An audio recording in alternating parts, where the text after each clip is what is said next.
What's up guys, Alex from FIFA Scouting Tips here, and welcome to Season 3, Episode 14 of Pompey Youth Stars. We're doing it in the January transfer window, but as I will show you in a sec, we basically have no money left at all. It's really thin on the ground, so to be honest, I think I'm going to save that to use on scouting trips and that sort of thing. There's no point in trying to bring in another player because we won't be able to get a very good player with that sort of budget left. So I think I will stick to just scouting from now on in this window.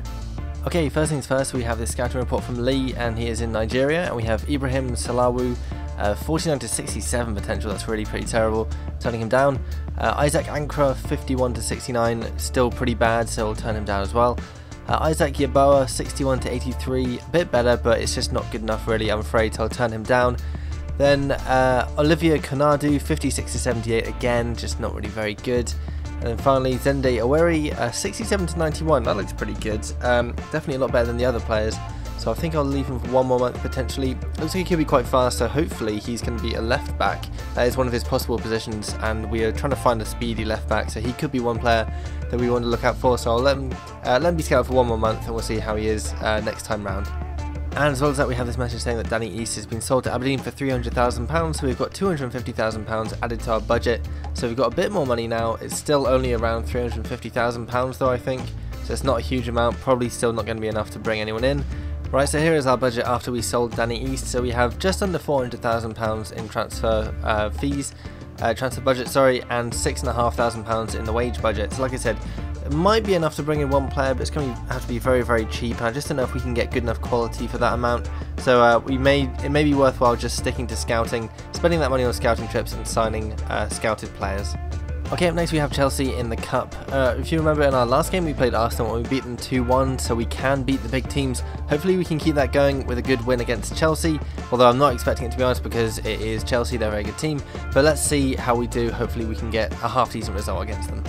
This game almost started disastrously for me. Just 2 minutes gone, Chelsea crossed the ball in, got lucky with the drop, but then smashed the volley. Luckily for me, it hit the side netting and went wide. Then I had a very decent attack of my own though. Bennett and Paulett playing a nice 1-2. Bennett threw on goal, but a fantastic save from Courtois. Knocked it behind. I was sure I was going to score that one. I did have another close opportunity though. It was almost a bizarre goal. Cross it in from the right. Courtois caught the ball, but almost got knocked into his own goal by the defender there. That would have been such a weird way to score.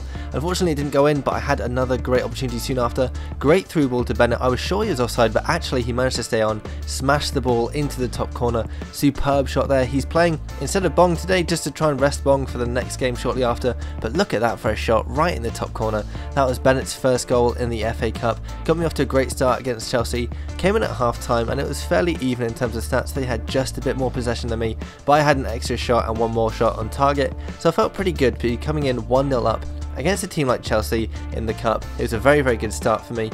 Chelsea though blitzed me in the second half, some good passing on the edge of the box, and they smashed it into the corner. Very good shot. To be fair, I had no chance with that one, and they kind of went out all out attack mode. A good shot from range there, parried behind by Brown.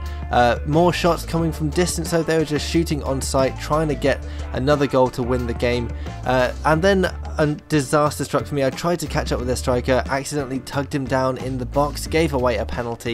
The striker stepped up to take it, stuttered a bit, hit the crossbar, but then they headed in the rebound to make it 2-1. It was just, like I said, I was just blitzed by them. They came out in the second half really well. I did have a good chance myself though, played it in Wallace.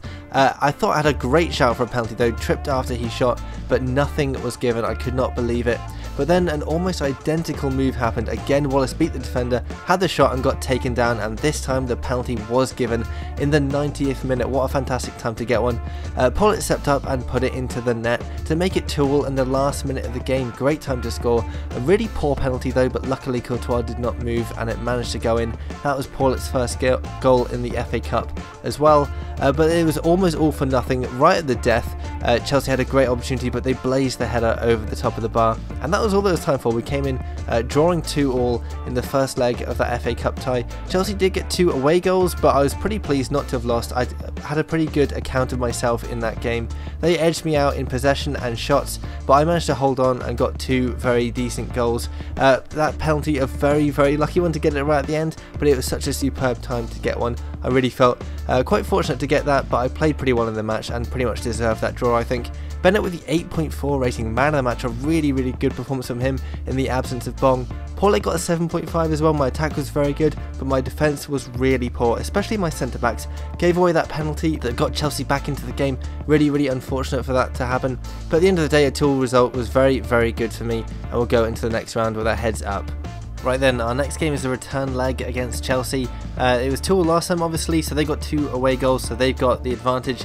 But on that showing, I'm feeling fairly confident. I think I did an okay showing in that game, and we have every chance of going through to the next round of the FA Cup. So let's see if we can do that. Let's see if we can win this game against Chelsea in the FA Cup. This game started a lot like the last one with Chelsea on top, went down the wing and crossed the ball in. They managed to win the header, but luckily it just flashed over the crossbar.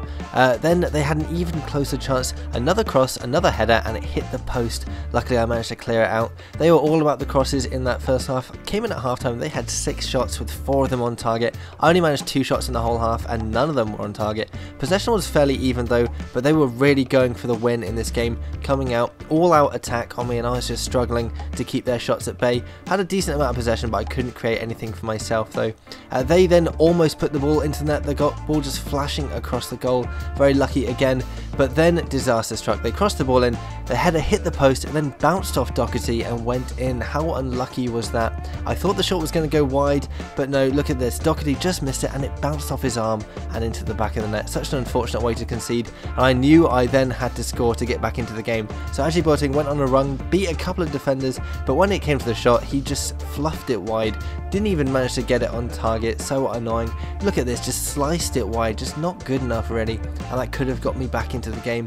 But then I managed to have a much better opportunity. Superb ball through the middle that set Bong free, and his shot went in. You know he's going to score in chances like that. That got me right back into the game. I still need to score one more goal though, because they had 2 away goals. 10 minutes left, I had to go all out attack. Chelsea though almost got the lead themselves. A fantastic save from Doherty to keep things even, but from the resulting corner he stayed on his line and they won the header and put it into the back of the net. This was surely game over with just 5 minutes left to go, and look, it was Torres. For some reason they re-signed him. I've no idea why, but he came back to haunt me and got the goal that put them into the lead. And look at this, Doherty could have come and got the ball, but he stayed on his line, and so they scored, and that was all there was time for. So I ended up losing 2-1. It was a really valiant effort, but we just didn't do enough. They had 11 shots and 6 on target. I only managed 1 on target in the whole game. Their defence was so solid. They had loads of possession as well, 60% of the possession. I just couldn't get the ball back, so it was really their game, and to be fair, they deserved to win. I didn't do enough to get the win in the end, and I needed to score 2 goals, and with 1 shot on target I just was never going to manage that. Doherty did get man of the match though, an 8.0 rating. Corey got a 7.2, Bong with an impressive 7.5, and Butler 7.3, so I had some good ratings, but like I said, I just didn't do enough to get the win really. Chelsea just dominated that game, and they deservedly went through. Still, it is a very good effort over those 2 legs, only lost by 1 goal over 2 legs, so losing this one 2-1, like I said, it was a decent effort, but not quite enough. After that, I didn't have any more transfer business to do, and the window closed. Okay, first of the month, let's see how our players are growing. We have Doherty, who's now grown up to 79, that's plus 3 points. At just 19 years old, that is such an amazing overall for that age, and as we know, he is one of our most important players. Really good goalkeeper. Then we have David Brown, who's now up to 71 at 18, another really good goalkeeper, very good backup. And he is just a backup, but he seems to be growing nicely, even though he's not getting a huge amount of games, which is good to see. Good that he's a reliable backup for us. Then we have Zimmerman on 72 plus 3. Then Stegmar, he's grown a point to 67 plus 1. Then Liam Osborne on 65 plus 1. Danny Corey, has grown a point, 68 plus 4 now. 83 jumping, should make him really solid at the back. Then Aymeric Beauverger, 68 plus 2. Then Angelo De Silva, 69 plus 3. Philip Jaimera is now grown a point to 74 plus 3. As I've said before, those physical stats all green, they're just so useful in the middle of midfield. Then we have Francesco Verri, 71 plus 1. Ryan Green on 64 plus 3. Then Keaton Nichols on 63 plus 3. Then Ajay Boateng on 73 plus 3. Yuri Lodin on 70 plus 4. His pace has grown again, so he's going to get a speedster trait pretty soon, I think. Then Michael Pender on 74 plus 3. Dylan Quinton on 72 plus 2. Then Dimitri Garassi on 69 plus 3. Shuttleworth for talent, I tried to get him loaned out because he wasn't growing at all, and he still hasn't grown, which is really frustrating because we're going to have to wait till the next window now to try and loan him out. Then we have Kelvin Bong, 75 plus 3. He's now on 14 goals and 20 appearances with 2 assists as well. Just unbelievable stuff here. What a fantastic player he is. Then we have Jensen Bennett, who has grown to 72 plus 4. He's grown pretty nicely in his own right as well. Then Michael Coyne on 66 plus 2. Then a couple of real players before we get to Paulet on 77. He seems to have been quite badly affected by that injury. His physical stats have gone down and he hasn't been growing much at all either. So hopefully that's not a long-term thing and he'll get over it soon and we'll be able to start growing. Because he hasn't played a huge amount of games because of that injury, but he's still got potential to be special, so he should grow hopefully. Then we have another real player before we get to our loaned out players. Mr. Harapul Daniel on 67 plus 3. Then Paddy Malloy on 63 plus 3. Curtis Simpson, our experimental player to promote before the May update, he's on 57 plus 4. Then we have Andrew Robson, who's grown a point to 67 plus 3 now. Then Joe Hayes still stuck on 58, and James Smith also stuck on 61. Then Hiroki Tasaka, he's also stuck on 63. Then Frederick Mathis stuck again. Loads of players who just aren't growing, which is very frustrating. Probably going to have to get rid of them next season. And then finally we have Brad Knight, who is growing, but only in mental stats, but still his overall has gone up to 65 plus 1. So that is how our players are doing this month in terms of growth. So here's a quick look at our youth academy. First up we have Charlie Aston with 74 to 80 potential striker, then Craig Lucas 73 to 79 potential left winger, Daniel Gallagher 87 to 93 potential striker, then Esteban Navarro 80 to 86 potential right winger, Fernando Monzon 71 to 75 potential left back, then Fraser Layden 84 to 90 potential defensive midfielder, Giles Fulton 73 to 81 potential winger, then John Mahoney 73 to 77 potential left winger, Juan Torres 74 to 80 potential right back, then Luke Arthurworry, a bit confused by that last name there, 83 to 94 potential right back, looking incredible. This is the one that I found last time, the pacey right back, probably going to have the winger player type, so it means he's going to be extremely fast, very good attacking stats, not very good defensive stats, but we could put him on right wing if we want to, or potentially at right back, so we'll have to see, but either way he has amazing potential.